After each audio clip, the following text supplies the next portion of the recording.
This is Nurhan Hindawi. I'm residential assistant at Jordanstown campus.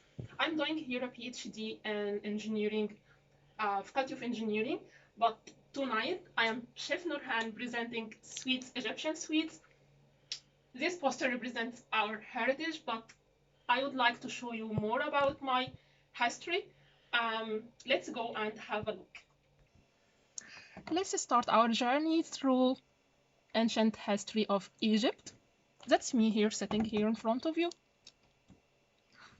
Let's start by talking about the ancient pyramids. Ancient pyramids is considered one of the seven wonders of the world.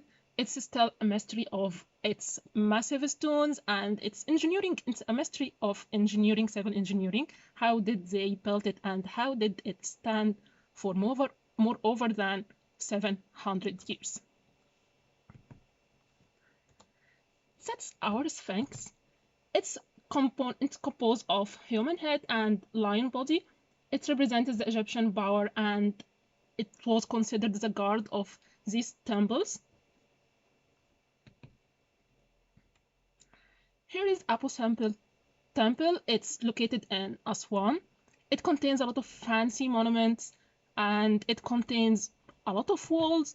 This walls tells us the story of the Egyptian history through these paintings and this little small paintings. It's represents the hieroglyphic Egyptian ancient language that you can translate to your language if you are interested.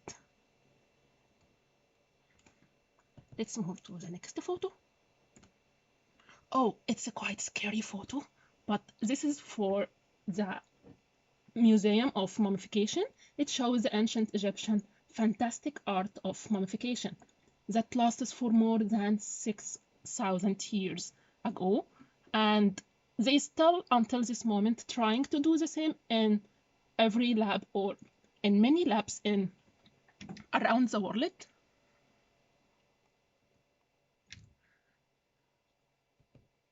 Let's move to my best places in Egypt. That's the River Nile. It's called Zanopian village.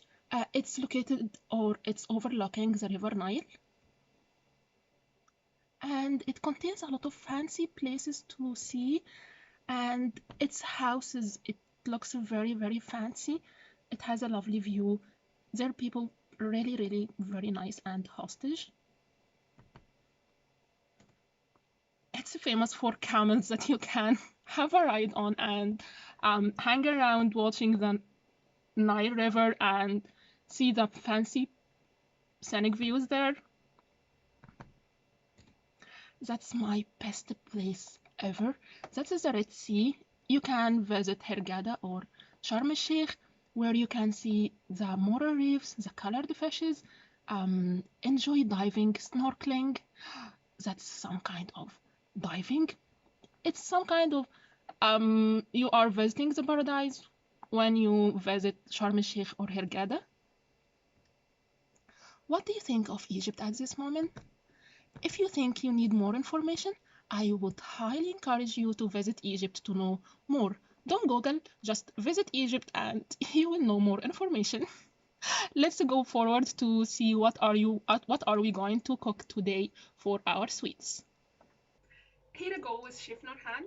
I'm keeping my ancient parents so they can watch me cooking the sweets with me. Okay.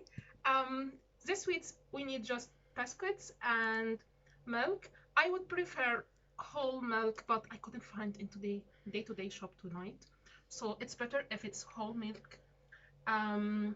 Your pan and something to put your milk on. Let's start our ingredients.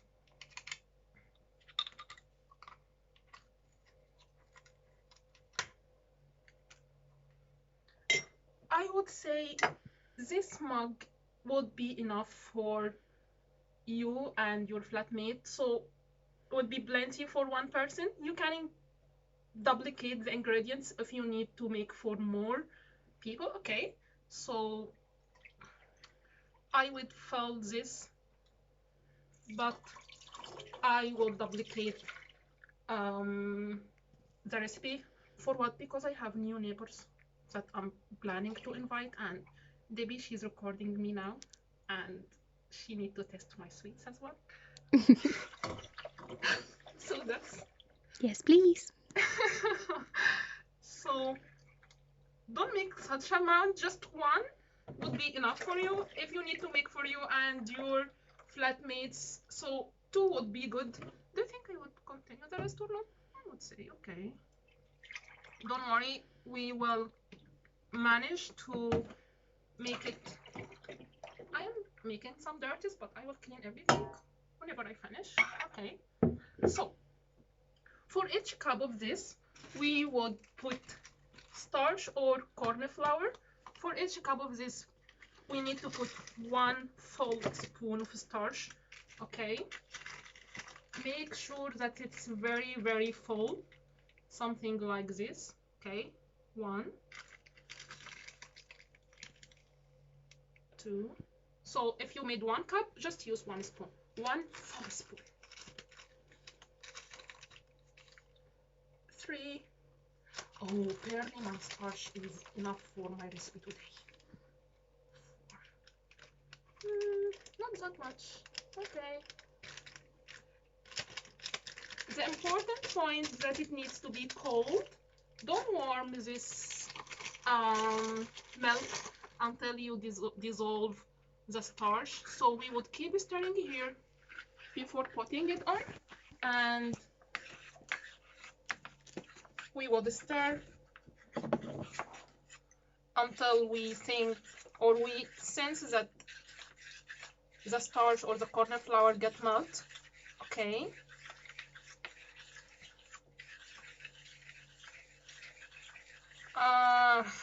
I have a sense now that it's melted already. Okay. We are going to add the sugar because it's sweet. Okay.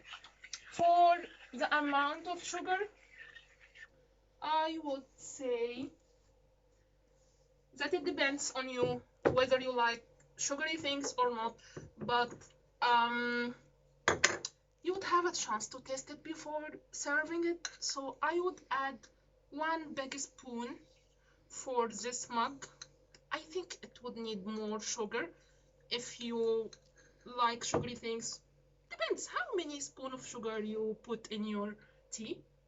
For someone like me, I don't put sugar at all, so anything would be sweetie for me. But for you, I think 1 or 2 spoons of sugar would be okay. But when it starts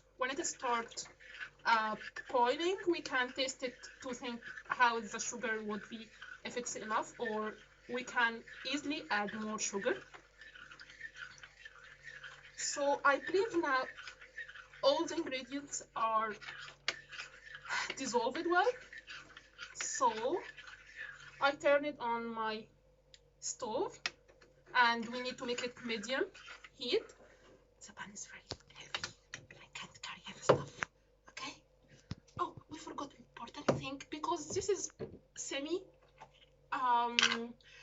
milk, and unfortunately sweets needs to be quite fatty to be tasty.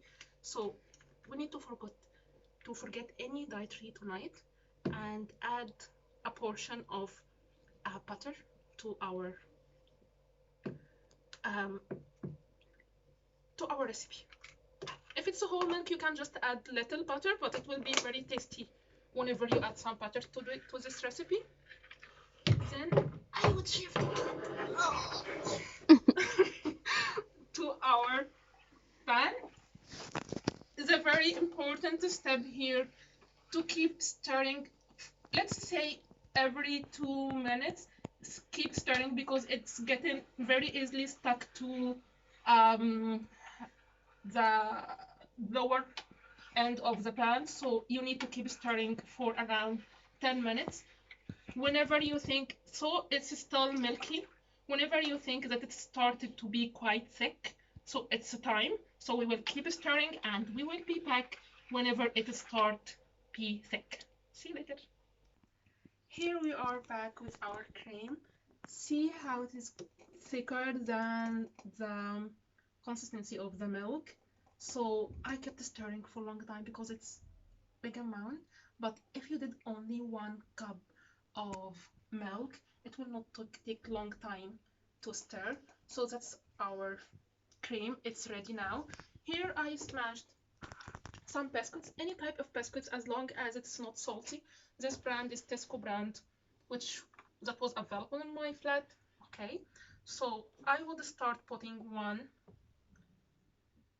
spoon of this cream, just a little, with the biscuits, and I will stir this so it will absorb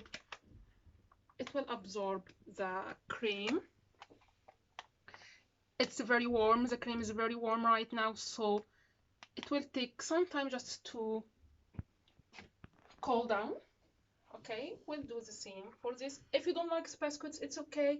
If you want to make it with chocolate, you can just add bars of chocolate here to melt with the cream. It will be very, very tasty if you like the taste of the chocolate. Okay, I'm supposed to leave it to cool down a little, but appreciating your time with us, I would continue.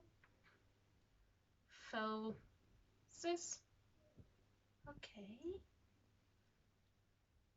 don't worry, this will getting quite thicker when it gets cold. This is served as a cold sweets, not hot one. So that's here, our sweet is ready.